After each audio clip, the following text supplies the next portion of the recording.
त्यांची घरवापसी होते आहे. स्वबळाचा नारा देतो. एक लक्षात घ्या, हिंदुस्थानात बहुतेक ठिकाणी आज सोडून द्या, भाजप कुबड्यावर सत्तेवर आली, कुबड्यांच्या मदतीने त्यांनी पक्ष वाढवला. आज बिहारमध्ये कुबड्या नाही आहेत का? बिहारमध्ये कुबड्या नाही आहेत का? बिहारमध्ये कुबड्याच आहेत. महाराष्ट्रात 2 कुबड्या आहेत ना. मग त्या कुबड्या नाहीत तर काय नाकातल्या कानातल्या बुगड्या आहेत का घेऊन फिरताय? कुबड्या आहेत. पण गरज सर्व वैद्य मरो, बरं का? कुबड्या घ्यायच्या, शिडी वापरायची आणि ती शिड्यांच्या कुबड्या फेकून द्यायच्या आणि मग होट चोरी वगैरे प्रकार करून स्वतः सत्तेवर यायचं आणि उपकारकर्त्याला ढकलून द्यायचं. ही भारतीय जनता पक्षाची एक कायम नीती राहिलेली आहे. त्यानुसार त्यांनी जर स्वबळाचा नारा आता दिला असेल नव्याने, तो 2014 साली दिला होता, मग परत आम्ही एकत्र आलो, बरोबर, लोकसभेला, विधानसभेला. गरजेनुसार भारतीय जनता पक्षाला कुबड्या लागत असतात आणि गरज सरल्यावर ते स्वबळाचा नारा देतात. आता अजित पवारांची गरज आहे कारण त्यांना शरद पवारांचं घर फोडायचं होतं. मिंद्यांची गरज आहे कारण त्यांना बाळासाहेब ठाकरेंची शिवसेना फोडून दाखवायची होती, मराठी माणसाची एकजूट फोडून दाखवायची होती.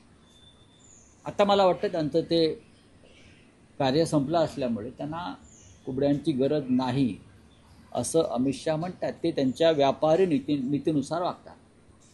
आधी फोडाझोडा राज्य करा आणि मग स्वबळाचा नारा द्या. ही ईस्ट इंडिया कंपनीची नीती. हे गुजरात पॅटर्न महाराष्ट्रात ते राबवत आहेत. पण भारतीय जनता पक्ष कायम कुबड्यांवरच राज्य करत आला. कायम महाराष्ट्रामध्ये भारतीय जनता पक्षाला पोस्टर लावायला कार्यकर्ते नव्हते गावात. पहिल्या निवडणुकीत जेव्हा युती झाली तेव्हा भारतीय जनता पक्षाला या महाराष्ट्रात कोणी ओळखत नव्हतं, पोस्टर लावायला माणसं नव्हती. हिंदुहृदय सम्राट बाळासाहेब ठाकरे या महान नेत्यानं हिंदुत्वाच्या मुद्द्यावर शिवसैनिकांना आदेश दिले की भारतीय जनता पक्षाचंही काम केलं पाहिजे. कुबड्या काय सांगतात? हे आम्हाला कुबड्या शिकवतात? सांगतो ना मी. बाबरीनंतर देशभरात आम्ही निवडणुका लढणार होतो. बाबरीनंतर आम्ही 65 जागी उत्तर प्रदेश, बिहार, राजस्थान, मध्य प्रदेश येथे आम्ही लोकसभा लढणार होतो. बाळासाहेब ठाकरेंची, हिंदुहृदय सम्राटांची लाट होती.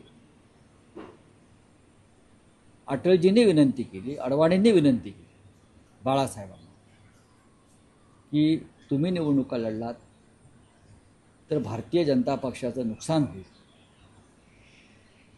हिंदुत्वात फूट पडेल. मैं आपसे प्रार्थना करता हूँ बाला साहब कि आप अपने उम्मीदवार पीछे लीजिए. बाळासाहेबांनी एका क्षणात आम्हाला सगळ्यांना सांगितलं की माघार घ्यायची. तेव्हाही नाहीतर कुबड्या काय आहे ते त्यांना कळलं असतं. अमित शहा राजकारणात फार उशिरा आले आणि ते सुद्धा व्यापारी म्हणून आले. ते व्यापारी म्हणून राजकारण करतात. ते काय in the interest of nation, in the interest of public, समाज, याच्याशी त्यांचा काहीच संबंध नाही. आणि त्यांनी भारतीय जनता पक्षामध्ये व्यापारी वृत्तीची एक पिढी निर्माण केली आणि त्याच्यामुळे हे जे काय त्यांचं चालू आहे ना, ह्या कुबड्या नको, त्या कुबड्या नको, चौपाटीवर पक्षाचे टॉवर्स उभे करायचे, मुलाला क्रिकेटमध्ये टाकून क्रिकेट ताब्यात घ्यायचं, परिवारवाद हा तिथून सुरू आहे भाजपचा. परिवारवाद फक्त राजकारणात नसतो तर कर्तृत्वशून्य मुलांना अशा ठिकाणी बसवणं, आपला पदाचा वापर करून ताकद दाखवून त्यालाही परिवारवादच म्हणतात. नाही पण रावसाहेब, त्या अमित शहांच्या विधानावर फडणवीसांनी सारवासारव केले. त्यांचं असं म्हणणं आहे की कुबड्या म्हणजे मित्र नव्हे. मग काय अमित शहांच्या याच्यावर सारवासारव कशा करताय? अमित शहा स्पष्ट बोललेले आहेत. अमित शहा स्पष्ट बोललेले आहेत. खरं म्हणजे या अपमानानंतर अजित पवार आणि शिंदे यांनी सरकारच्या बाहेर पडायला पाहिजे. स्वाभिमानाची थोडी जरी ठणकी त्यांच्यामध्ये पेटत असेल तर काल त्यांचा जो कुबड्या म्हणून उल्लेख केला बरं का, कुबड्या, तर या दोघांनी स्वाभिमान असेल मराठा म्हणून तर राजीनामा देऊन बाहेर पडलं पाहिजे. साहेब, त्यानंतर अमित शहानी आणखी एक विधान केलेलं आहे की विरोधकांचा असा सुपडा साफ करा की दुर्बिणीतूनही विरोधक दिसले नाही पाहिजे. त्यांना ती दुर्बीण निर्माण करावी लागेल वेगळी.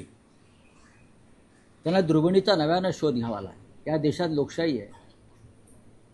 या देशामध्ये एक वेळ अशी येईल, एक वेळ अशी होती की भारतीय जनता पक्षाला दुर्बिणीतून शोधावं लागत होतं.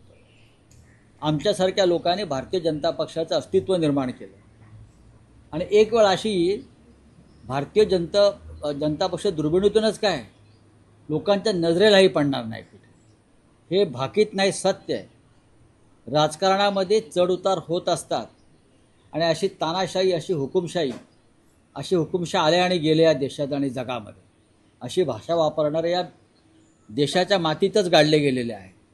अमित शहा म्हणजे काय सर्वेसर्वा नाही आहेत, लोकशाहीचे मालक नाही आहेत. जो माणूस या देशाच्या लोकशाहीमध्ये विरोधी पक्ष संपवून टाकू असं म्हणतो त्याला मी लोकशाहीतला सगळ्यात मोठा मूर्ख मानतो. या देशामध्ये विरोधी पक्ष राहील. उद्या आम्ही सत्तेवर असलो तरी आम्ही विरोधी पक्षाला ठेवू. विरोधी पक्ष लोकशाहीची गरज आहे.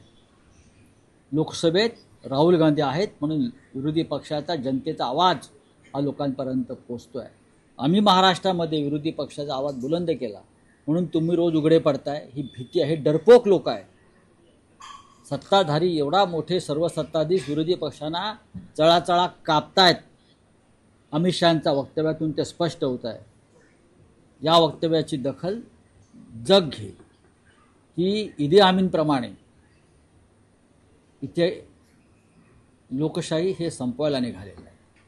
राहुल साहेब, त्याच कार्यक्रमात फडणवीस असं म्हणाले आहेत की मत चोरीचा जो मुद्दा आहे तो त्याचा इतका बाऊ केला जातोय किंवा तो मुद्दा नाही आहे, पण पराभव समोर दिसू लागल्यानं विरोधक नाही, पराभव क्रॉस फायरिंग आहे. पराभव हा भाजपला दिसू लागलेला आहे. उलटं बोलतो मी. त्यांच्या व्होट चोरीचा बूच लावण्याचा जो प्रयत्न आम्ही करतो आहोत, बूच काय बांबू, त्यांच्या व्होट चोरीला जो आम्ही बूच लावण्याचा प्रयत्न करत आहेत माननीय उद्धव ठाकरे, माननीय राज ठाकरे, शरद पवार साहेब, काँग्रेस, राहुल गांधी, सर्व डावे पक्ष, आम्ही त्यांच्या व्होट चोरीला बूच लावतो. त्याच्यामुळे त्यांना पराभव दिसतो आहे. आम्ही लोकशाहीची बूज राखतो आणि तुम्ही पराभूत मनस्थितीमध्ये आहात आणि म्हणून तुम्हाला व्होट चोरी, मतदार याद्यातले घोटाळे करून निवडणुका जिंकायच्या आहेत. ते आम्ही करू देणार नाही, ही तुमची भीती आहे. चला, बावनकुळे उद्धव ठाकरेंना आजगर वैफल्यग्रस्त म्हणतात. आरशात बघा म्हणावं आजगर कोणते कळेल. चला, संस्थेचे अध्यक्ष आहेत वसंतदादा शुगर इन्स्टिट्यूट. ठीक आहे. हिंदी में क्या है? मराठी प्रश्न आहे. याआधी राज ठाकरेंनी असं म्हटलं की जोपर्यंत मतदार याद्या दुरुस्त होत नाही तोपर्यंत निवडणुका नको. काल उद्धव ठाकरेंनी तोच पुनरुच्चार केलाय की जोपर्यंत मतदार याद्या दुरुस्त होत नाही तोपर्यंत निवडणुका नको. तर एकूण असं मानायचं का की ही वाटचाल सुरू झाली आहे की समजा जर मतदार याद्या दुरुस्त झाल्या नाही आणि तरीही निवडणूक घेण्याचा प्रयत्न लक्षात घ्या, झाला तर तो प्रयत्न हाणून पाडला जाईल किंवा विरोधक बहिष्कार टाकतील. अत्यंत गंभीर स्वरूपाचं गुन्हेगारी कृत्य मतदार यादीमध्ये आणि निवडणूक प्रक्रियेमध्ये भारतीय जनता पक्ष निवडणूक आयोगाच्या मदतीनं करत आहे. ते आम्हाला हाणून पाडावं लागेल. हा त्यांना इशारा आहे. तुम्ही जो मला प्रश्न विचारलेला आहे त्याचं उत्तर मी इतकंच देईन, पुढल्या 2 दिवसामध्ये म्हणजे 1 नोव्हेंबरला जो मोर्चा निघतो आहे या सगळ्या घोटाळ्यांविरुद्ध, त्याच्या आधी 2 दिवस बहुतेक गुरुवारी सर्व पक्षीय नेत्यांची एक बैठक होईल आणि त्यात पत्रकार परिषदेमध्ये या विषयावरती तुम्हाला खुलासा केला जाईल. लोकशाही मराठी ऐका, पहा, जागरूक रहा.